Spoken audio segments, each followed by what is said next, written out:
반갑습니다. 오늘 또 유교 경영 중에서 수신, 자신의 기량을 연마한다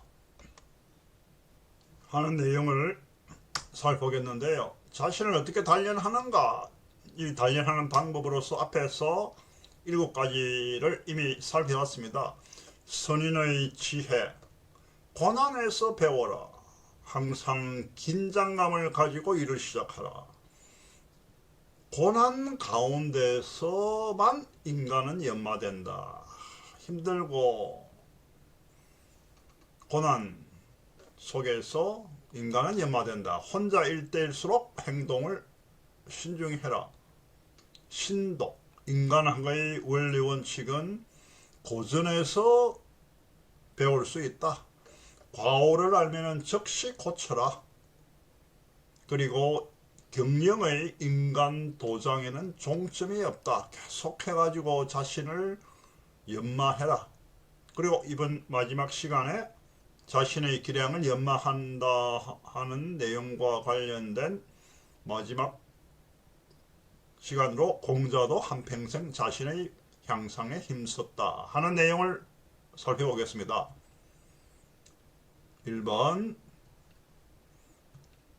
2번은 대학에 나오는 말, 긴장감을 가지고 일을 시작하라.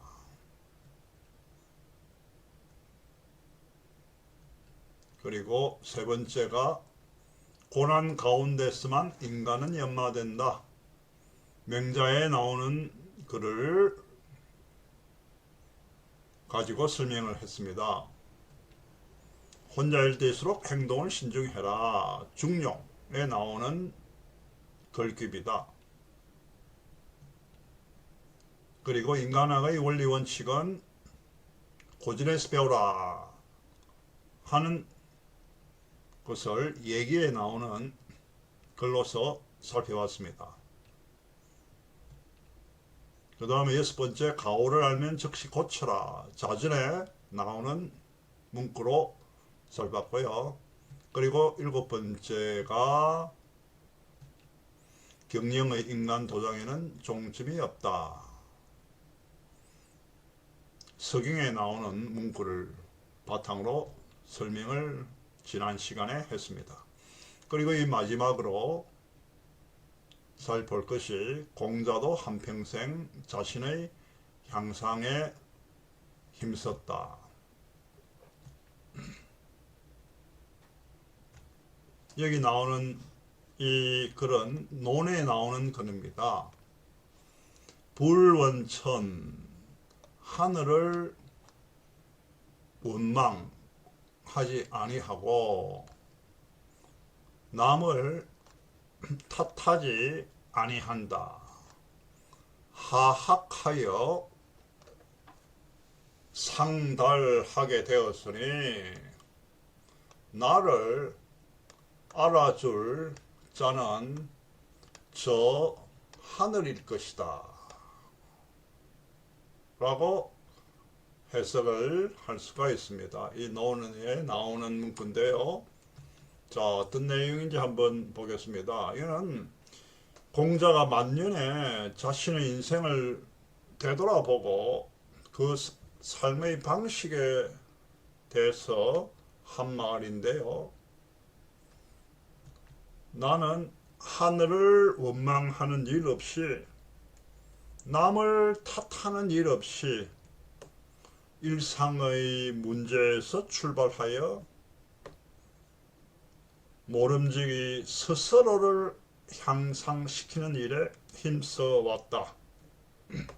그런 나를 이해해 주는 건 하늘밖에 없는가 라는 뜻입니다. 이 말을 음미하기 위해선 공자 이분이 어떠한 일생을 보냈는지 간단히 살펴볼 필요가 있습니다. 불우한 그러한 인생을 살았습니다. 공자라는 분은 너무나 훌륭해서 왠지 모르게 다루기가 어렵다 이렇게 생각을 합니다만은 사실 이분은 고난의 인생을 살았습니다. 신분이 낮은 집에서 태어나서 그는 일찍이 아버지를 여의고 오롯이 어머니의 손에서 자랐습니다. 당연히 생활도 가난하고 몸서리치게 고생하면서 자란 것 같습니다. 그런 가운데 학문에 정진하고 정치에 뜻을 세웁니다. 그런데 당신은 그와 같은 신분이 낮은 사람이 정치에 참여하기가 쉽지 않았습니다. 그의 정치 인생은 불우한 그러한 시간의 연속이었습니다. 간신히 응당한 지위에 등용되어서 수완을 발휘할 수 있었던 게 언제냐? 50살이 넘어서였습니다. 하지만은 모처럼의 그러한 자리도 불과 수년 만에 없어지고 다시 이 낭인, 우리 요즘 이야기하는 백수 생활로 돌아갑니다. 그런데도 공자는 주저앉지 않습니다. 자신이 이상으로 내세우는 정치를 실현하기 위해 가지고 제자들을 이끌고 자신의 신념을 알리기 위해서 길을 놨습니다. 이러한 것을 유세라고 하죠. 유세. 이 유세 활동은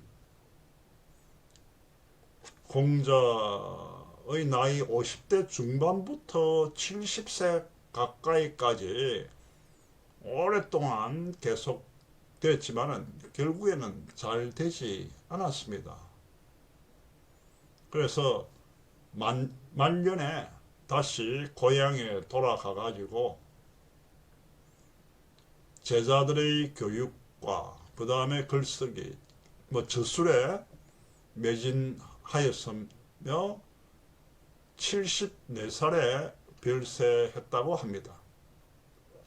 74살에 돌아가셨는데 당시가 2500여 전이었기 때문에 지금 같으면 74살은 100살을 넘었을 정도라고 이렇게 말할 수 있지 않겠습니까?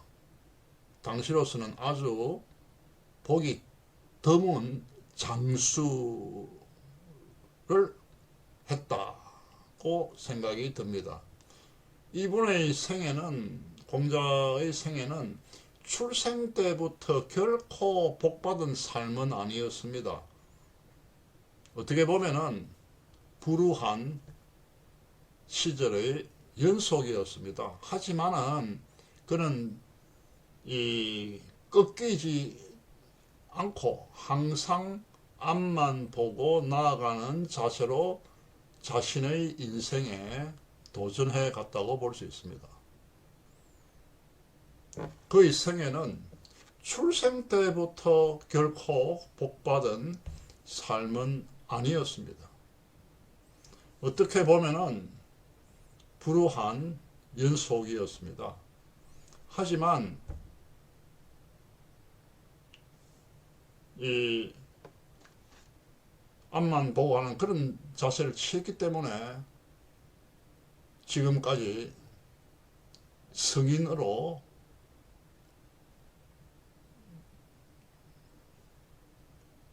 존경받는 분이 되지 않았을까요? 공자는 일찍부터 제자를 모아가지고 교육에 힘썼는데 그 제자들에게 무엇을 요구했느냐? 가장 중요한 것이 하고자 하는 마음이라고 합니다. 하려고 하는 마음을 가져라.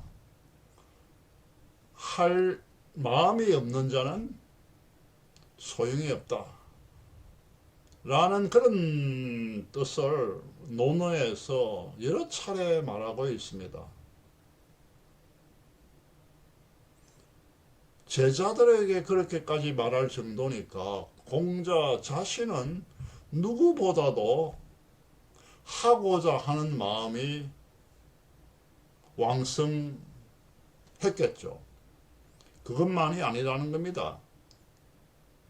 공자의 생을 보면은 아주 오랫동안 불우한 상태가 지속됐는데, 뭐 보통 사람 같으면은 막 고난으로 꺾여가지고 넘어 더 이상 앞을 향하여 나가지 않고 좌절하게 됩니다. 하지만 공자는 패배하지 않았습니다.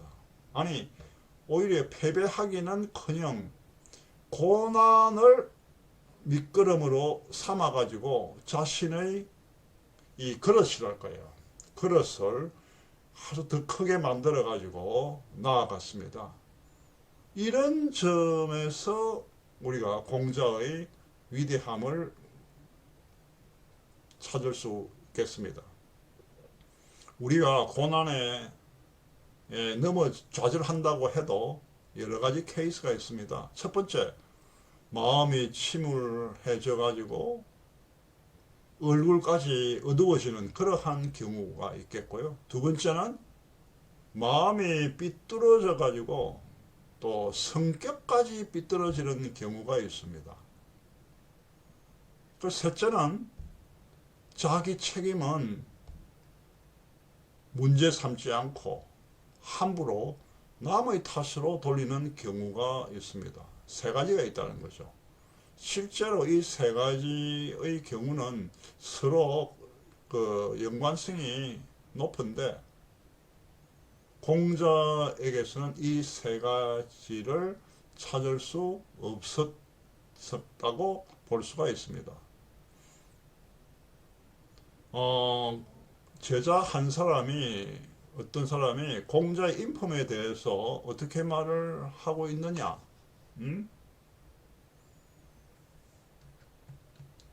여기 공자의 인품에 대해서 온화하면서, 온화하면서 엄하고, 위엄이 있으면서 압박감이 없고, 겸허하면서 갑갑한 그런 느낌을 주지 않았다라고 한 바가 있습니다. 그런 점에서 공자는 매우 균형이 갖추어진 원만한 인품을 지니면서 스스로를 연마했다는 것을 알 수가 있습니다. 물론 불우한 처지를 남의 탓으로 돌리는 일도 없었습니다. 어디까지나 자신의 힘을 믿고 자신의 능력의 범위 내에서 최선을 다했습니다. 그리고 이 앞에 나왔던 하학이라는 거 있죠. 하학이란 무엇이냐? 여기 일상의 사소한 문제도 우습게 보지 않고 깔보지 않고 일일이 배워 익히고, 그리고 이에 만족하지 않고 더 높은 차원을 목표로 했다는 것입니다.